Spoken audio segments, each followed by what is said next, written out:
Hi, everyone. Welcome to this last minute, unprepared and not very planned mini episode of 21st Century Saints, our podcast and live stream series for members, those affiliated with and adjacent to the Church of Jesus Christ of Latter-day Saints here in the United Kingdom and around the world. We are just jumping on very, very quickly. This has been the craziest weekend. We have had a new king and queen crowned here in the UK.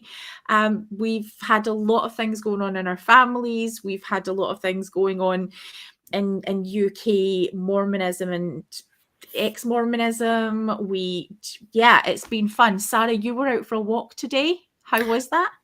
I went for a fabulous walk. Those of you that are in the Brit Vengers group, check it out. There's photos, there's descriptions of what we did. But basically, the church left the building this morning in the form of those of us that are friends with us. And there's quite a group of us, and we met together, went for a walk in a fabulous part of the Cotswolds called Broadway. And if any of you want to Google it, it's the most beautiful part of the UK, the Cotswolds. And Broadway is a fabulous place. We climbed a hill. We had a munch and mingle at the foot of Broadway Tower, and then we descended the hill back down into the village and went and sat and ate food and ice creams and talked and chilled and just enjoyed time together in the beautiful, hot, sunny, gorgeous day. So it was a good day by all. But check out the photos. And you've got to check the photos out, guys, because we had Nemo and a few other people up Morris dancing in the middle of the floor. You have to look at these pictures, because the Morris dancers were there and we were like, you got to get up there, you need to go do this, because they were inviting people to join them. And you came across a group of Morris dancers, which is its own unique thing. How much more British does it get than a Cotswold village that is an absolute chocolate box village in England with Morris dancers and you don't get more British than Morris dancers. People dancing about with bells on their ankle, waving white handkerchiefs and clacking sticks. Doesn't get any more British. And we had our very Mo and a few other people that were out on our walk with us participating. So we got some good videos of them. So check it all out on the Brit Venture page, folks. So for those of you who don't know or who haven't had a look, we over on Facebook, there is a group, especially for those of you who love the Brit Vengers content. There's a lot of chat going on there. It's a really fun group. So come and join, and you get this exclusive Nemo content. Who could ask for more? We're going to get straight to business here, because it's Safeguarding Sunday. I am therefore not going to tell you how I spent my day, because it would be not appropriate, I don't think. I will, however, talk about it this Wednesday night. So we'll talk about it a little bit then. Because we have news. You may have already heard about this week. Sarah has been smiling all week, increasingly so as the days have gone past. Would you like to share, Sarah, the announcement that we shared on our Facebook page and social media pages this week? Would you like to share that with us? I'm going to share that, and then I'll tell you why we're particularly pleased about it. Yeah. We shared an announcement to say that there'd been an announcement by the Church of Jesus Christ of Latter-day Saints, and the announcement they made was a really good positive step around robust safeguarding procedures in the church. So this is what they said. And some of this they've said before, but some of it they strengthened and they said a bit more about it. And it's good stuff. They reminded everybody that at least 2 adults must be present at all virtual and in-person church-sponsored activities for children or youth. That's really important. 2 people. Yes, we can improve on the training, the understanding, the knowledge these 2 people have, but great that they reiterated the importance of that. Then they went on to say, and this is good stuff, leaders should avoid one-on-one contact with a child or youth unless they are clearly visible to nearby leaders, Also, avoid one-on-one contact through phone, texts, social media, video conference, and so on, unless all other leaders are included. They didn't say the word so on, we did. But that is really important. They've actually made it clear. Do not get into one-to-one text messaging with kids. Do not get into video calls with kids if it's just you and the child. No, it's great they've made this announcement. There'd been concerns about an abuse case going through the courts in America where actually that hadn't been the case and there had been grooming. We know of cases in the UK where grooming has taken place over WhatsApp and over social media, and kids have been abused by youth leaders. So it's great that they've now reiterated really clearly, do not get into one-to-one communication with kids online. Make sure there's another adult there, parent, another youth leader. Just make sure it's a group thing, not a one-on-one thing. And then they reminded us that President Nelson has counselled each of us to be alert to anyone who might be in danger of being abused and to act promptly to protect them. If leaders become aware of any kind of abuse or neglect, they should report it to the appropriate civil authorities and counsel with the bishop immediately. Now, I'll just take that bit out. They should report it to the civil authorities. Do that first of all. If you are talking to leaders in your church about safeguarding guidance and safeguarding procedures, they need to, first of all, if there's concerns about an adult, the first thing they do is report to local authorities, police, safeguarding teams in the UK. NSPCC run an anonymous reporting site online that people can use. You do that first. Then when you've told external authorities, then talk to the bishop about it. But make sure that that report goes in. If you do counsel with the bishop, then make sure it goes in straight afterwards. But don't delay reporting in order to see what bishop thinks about it. Yeah, and I would also jump in, Tad, if you feel that it's in any way unsafe to speak to a bishop or church leader about it, then, you know, don't feel that you have to do it. It's your story. You choose who you tell, when you tell, and how that happens. So, super quickly, we wanted to let you know about this big news. Because it is new. It's a tightening up of existing policies, because one of the things that we're hearing a lot about is online communication and text messaging. Now, I have had a few questions from people who have said, well, don't we have this already? Kind of, but not with the clarity that we now have it, which is one of the things that we've been asking for, is clarity around training, because we are still hearing some people are reading this thinking, well, we already had 2 deep member classes happening. There have to be 2 leaders visible at all times. Well, yes and no, and those things apply in a teaching situation. They don't apply necessarily in other situations, and so this is something that is for all members, something that all members should be aware of. It means that having tighter, clearer rules means that things don't get missed or overlooked. No adult should be texting or messaging with anyone who is in their care. Absolutely. Sarah. You know, just as a single example, close as I am with you, your family are, you know, we love each other. I wanted to send a birthday card to one of your kids as a vulnerable adult, and I kind of said to you, hey Jane, just to let you know, I've put a birthday card in the post, just so you know when it arrives, you might want to open it, you might want to see, but because it's a very vulnerable young adult that you care for, who's just gorgeous. And it's just important, isn't it? It was a simple thing for me to drop you a message and say, hey, just want you to know, drop Ronan a birthday card in the post. I want you to know it's going to be arriving. And so you can check it out and just be sure you're comfortable with it before he has it. And all the rest of it, those things aren't hard to do. And it's not about being OTT. It's just about, if you're talking to someone else's child, make sure the parent or the carer or somebody responsible knows the conversations and knows what's happening. Yeah. Just superb. How hard is it? So so congratulations to the church. We are really, really pleased with this announcement. We would like more, of course, because it's us. Now, before we move on, because we do have something that we really want to sort of start to let you know about. We also wanted, on Safeguarding Sundays, we want to be able to share any news that we have about safeguarding. So we have this fantastic announcement. We also want to give you a resource that you can use. Now, this week in our family, we had a situation with one of our children, who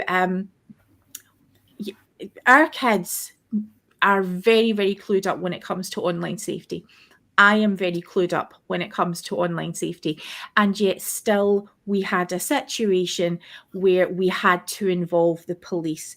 And now this was around the sharing of consensual images. However, these things do sometimes happen. Constantly be talking about these things, constantly be aware of it. And with the best will in the world, sometimes, whether you're a youth, whether you're an adult, sometimes we share images online.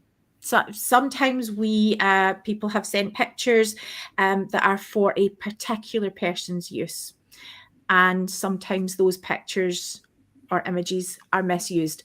So we were notified this week by the police about this fantastic resource. Now, I just want to see if I can share my screen. I hadn't known about this. And Sarah, this was a new one for you also, right? Yeah. Yeah. So this is something, because it's a fairly new resource. If you in any way are concerned about the sharing of an image, if it's your image or someone that you love, then yeah, we're gonna share this with you. So this is called stopncii.org. And if someone, not only can they advise you if someone is threatening to share intimate images, there's some fantastic advice here. What the organisation does is, you can see over here, there's a create your case thing. Now, when you click on that, and if you have your image, you can upload it to this website. It creates a tag, and immediately it's prevented from being shared online. So throughout social media, Twitter, any of these websites that you would not want this to be shared on, a tag is created and it automatically blocks it across all of these websites. How helpful is that? You may not have these images anymore, but if you are able to get it, if you're aware that it's being shared, this is a fantastic resource. So just to shout that again for our audio only viewers, it's stopncii.org, stop non-consensual image abuse.org. And we'll get in the chat. We will link to that. Absolutely. Thank you.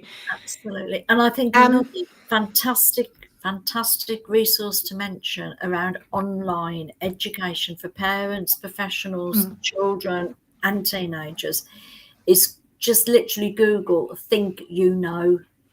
Yeah. Just Google it. Think, all one word with the letter U. Think You Know. And that would take you into the Child Exploitation Online Protection Service. And they have fantastic educational resources, videos, all sorts of activities to learn and understand. And when it goes pear-shaped, as sometimes it does, as Jane said, there's this amazing resource that people can use to get images offline. Amazing resource. We need to spread the word. Yeah. What's so good about that image is some time ago, it was only professionals that could actually get images offline, and ordinary people had no access to it. Now this resource brings it down. You don't have to go through other professionals to be able to get your image offline. You can do it yourself. Yeah, and so there's even less of a risk of shame, which is really huge. Now, in our situation, our kid was he's over the age of consent. this, this wasn't about a child, but he's my child, right? And yeah, very, very quickly, we've all heard these stories. Someone contacts you, I have these images, I'm going to share them with your mother, with all of these people, and the horror, the agonies of those moments have led some people to be so fearful and shamed that they feel like there's no way out. Partly to, dispel shame. Everyone's been there, just about. People share images. We live in a digital age. If something goes wrong, obviously, don't share images that you would be worried if they were to be shared. That's the best advice. However, if it happens, here is a resource that you can use. So yeah, this is one that we really wanted to give a shout out to this month. And finally, the final part, we plan to have a discussion each Safeguarding Sunday on a different topic. I believe the next topic that we're going to be talking about is a language around safeguarding, how to talk about abuse in a church where we just don't have the language. We're not used to talking about, things that happen with our bodies. We have a shame culture, we have a modesty culture, a chastity culture. How can we talk about abuse? So we're really looking forward to Sarah leading out on that. But because this has been such a big week, and to be perfectly honest, because Sarah and I and Ruth, we are grinning from ear to ear because we're aware we've got some really exciting news we're looking forward to being able to share with you in the very near future. Now, we can't talk about it yet, but we are so excited. Please keep an eye out on social media. Come 1st of June, we are going to be hosting a special broadcast. We possibly may have some party guests. I think this is cause for celebration. So we are going to, we may come and join us for a party. So this is going to be on Thursday, the 1st of June. We will be podcasting before then, but we want to talk a lot in the build up to the 1st of June. We're going to have a countdown. We're going to talk about maybe some of the biggest topics around safeguarding. We'll create some shareable memes and things like that, all in the hope that you will come and join us then. We want to thank you for everything that you have done to support our work. We are so thankful that the announcement that we're sharing with you today, that was sent out to leaders and stake presidents throughout the church, these things are happening because you've shared your stories. These things are happening because you've shared your concerns. People who have experienced abuse, people who have contacted us to share their story, people who have supported us by funding stamps or to tell us what experiences they've seen as leaders, all of the different ways that people have reached out to help. We are taking what you're doing and we are working really, really hard. This announcement earlier is one step, and we are really, really pleased. Now, obviously, there is a lot more to be done. Obviously, we know this is a step that would be wonderful if the clarity around it had happened much earlier. That said, we would like to celebrate this step, and we would like to celebrate even more with you come the 1st of June. So we hope that you will be able to come and join us then. We are really going to be building up to this date. Sarah, before we head off, do you have anything you want to share? We've just said about the importance of online safety. Talk to your youth leaders, those people that are teaching your kids in youth, that are having youth activities, that are teaching them in primary, and suggest that they do some activities around it. Suggest that they get local experts in to talk about safeguarding.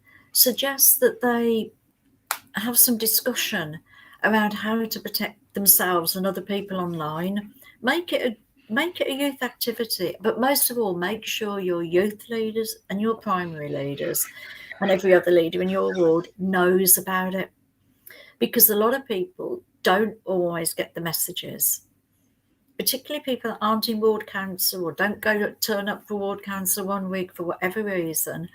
Just make sure that people in your ward know the importance of being safe online with kids. Just take that message out there. Go and teach them, tell them. When you go and do your ministering and you do your, I will always call it home teaching and visiting teaching, whatever the church are calling it, it's home teaching and visiting teaching. If any of you are still doing that, when you go and see your families, talk to them about online safety. Get that message. That's a fantastic idea. Thank you so much. Okay, we're going to let you all go because Nemo the Mormon is getting ready to broadcast, I do believe. And we also have Priesthood Dispatches, who is going to be broadcasting tonight as well. Don't forget to tune in there. Let me just tell you that we are building towards historic moments here. So please keep an eye on our social media channels so that you don't miss anything. Please subscribe here on YouTube or on our Facebook channel. If you like and do all of those things, hit the like button. It means that we can get this message to where it needs to go. Thank you for all of the support that you've given us, and we will see you this Wednesday at 8 o'clock. Have a great weekend, people, and we'll see you soon. See you soon. Good night, everyone.